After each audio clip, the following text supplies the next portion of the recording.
What's up guys, Everything Apple Pro here, and today I wanted to take a look at a smartphone that started this entire smartphone bezel-free business. So this is the successor to the original Mi Mix, the Mi Mix 2, which currently holds the world's highest screen-to-body ratio. It should be better than the original, supposedly, in every way. So let's go ahead and take a look at that. I'm very excited to see how it's evolved since the original. And really, everything has changed since this smartphone has come out. I mean, people really saw that it was possible to do this whole no bezel thing, and ever since then, every company has been following suit. Guys, I just wanted to say that what happened in Las Vegas, I truly am sorry. I feel for everybody involved in that situation. I mean, that is so goddamn awful, and I hope everyone can recover somewhat, get a piece of their old life back after that. It's just so terrible. Anyone that was affected by the tragedy. So just wanted to acknowledge that, guys. It's terrible. I mean, it could have happened to anyone, you, me, friends, or family. And honestly, I've been so affected by that. So I hope everyone can regain a piece of their old life back after something so terrible happening to them. Alrighty, so here we are. Let's get to unboxing. Now, this is the original here.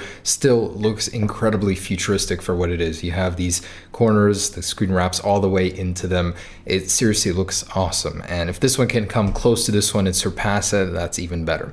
Now, the flaws of this one. Now, originally the camera location, which that one I don't believe fixed in any way, is down here. The no speaker setup. The call quality can get a little grainy sometimes because it's using a bone conducting technology, vibrations, not an actual earpiece. The design, once it cracks, is incredibly hard to replace, incredibly costly too. But overall, it was a pretty solid phone. The software too was a big negative. So let's see if this one addressed any of those things. I just know that it is the highest screen to body ratio right now. It's got an 83.2% screen to body ratio. The iPhone 10 has an 82.9, so a little bit behind. All right, here we go. And packaging's all right. I think Apple's definitely one-upped them on that one, but if I can get it open. Okay, got some Chinese writing. I believe I can't really read that, but it seems to be a thank you for buying type of deal. Cool. And here it is. So we got the charging cable, USB-C, and the device itself. So let's take a look. Wow, it is light, it is thinner, it is smaller, that is for certain. And here it is. So it's got a curvature now, very similar to the iPhones on the sides. The glass blends very seamlessly, I like that. On the back, we've got an incredibly mirrored finish here. Let me take this sticker off. And Mix designed by Xiaomi. So very, very reminiscent of the old one here, as you can see. Sorry for all the fingerprints. Ceramic doesn't bode well when competing with fingerprints. On the back, otherwise, we've got a very similar design. The camera protrudes a little now, where it didn't before. And as you can see, it is significantly smaller now. So thickness, tallness, width, everything. It is much smaller of a device now, so that's cool. Headphone jack is now missing, so there's no longer a headphone jack on the device. So for some, it could probably be a negative. Got USB-C as did on the original, speaker ports, everything. All right, so let's power it on and check out that display, the star of the show, because honestly, probably no one else really cares about anything else. We do have a chin now. It is a little bit smaller, but the screen is not as wide, not as tall, making this a little bit less impressive of a feat. And honestly, this thing has even more bezels on the edges if you really take a look than the old one, up top especially, which is very interesting because it was advertised a little bit differently. If I remember, the advertisements looked a lot more futuristic than this one does in person. What's cool is how they hid the bezel, the little chin up there for the earpiece. Very similar to how they did it on the Essential smartphone, but that one was a little sleeker than this. Overall, though, feels pretty good. It's nice to have a huge display on a device so small. And the day when we see full tablet, just complete screen, that is awesome. That is a Johnny Ive's vision, I believe, at Apple. Eventually, we'll get to that. All right, let me set this up and I will be right back. All right, so after setting it up, this definitely is a much more comfortable device to actually use versus the original. As you can see, it is much smaller, fits in the palm of your hand much better.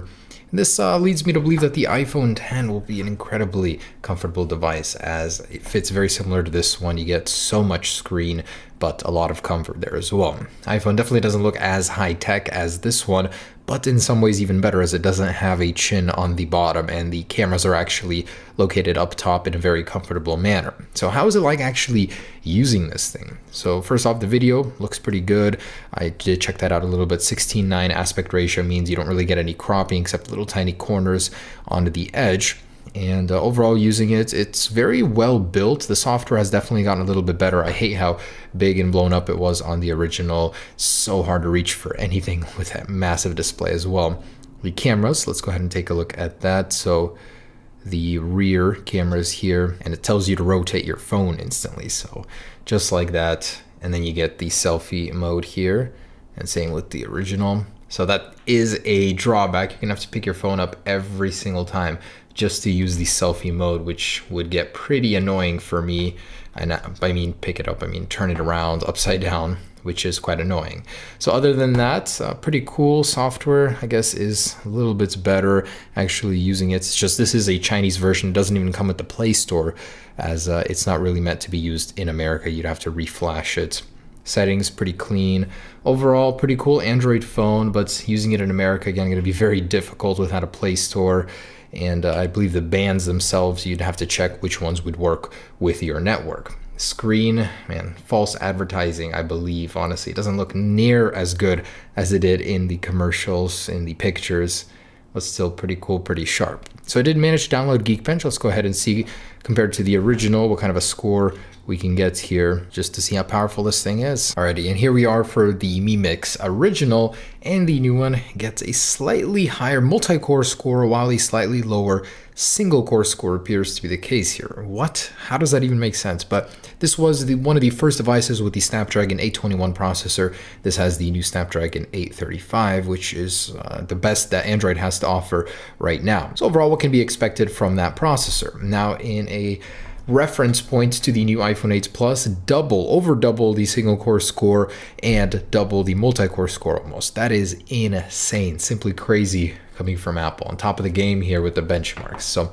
there is the Geekbench. A couple other things I wanted to mention, the fingerprint speed. So let's go ahead and see how much faster it is on the new one, if it is at all. All right, so with the phones locked, here we go in 3, 2, 1. Oh wow, identical here. 3, 2, 1. Definitely the same sensor. Don't see any improvements there. Let's try with the screen on. 1, 2, 3. Cool that they have like no unlock animation.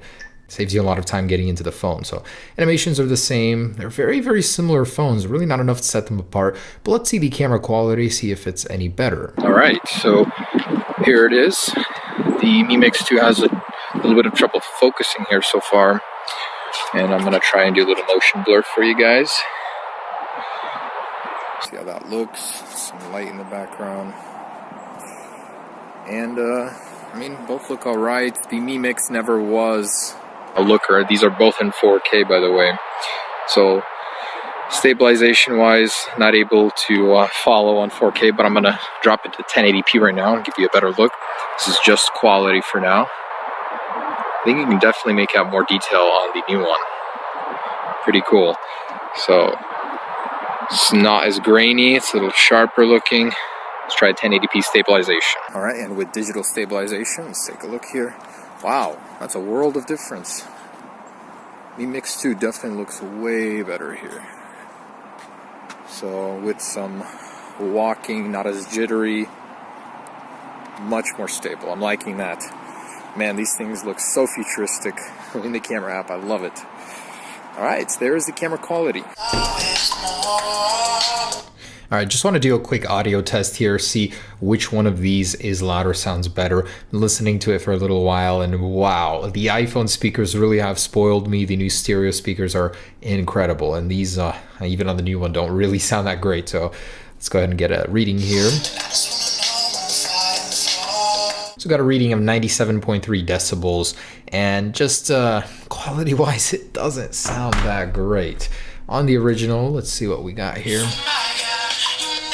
Oh my gosh, that sounds so terrible. I cannot believe how bad that quality is, and it's really quiet too.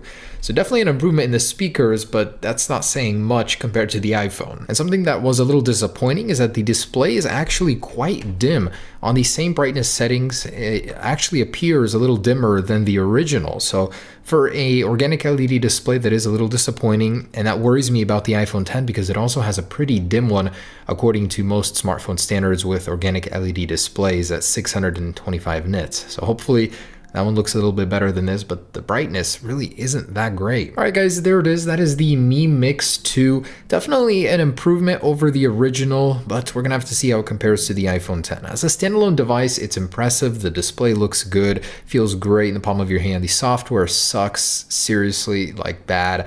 I really wish it was running a stock version and was compatible with carriers here in America. Would make a pretty capable device, but in competition with a lot of the new bezel-less smartphones, it's not as special as it used to be, that's for sure.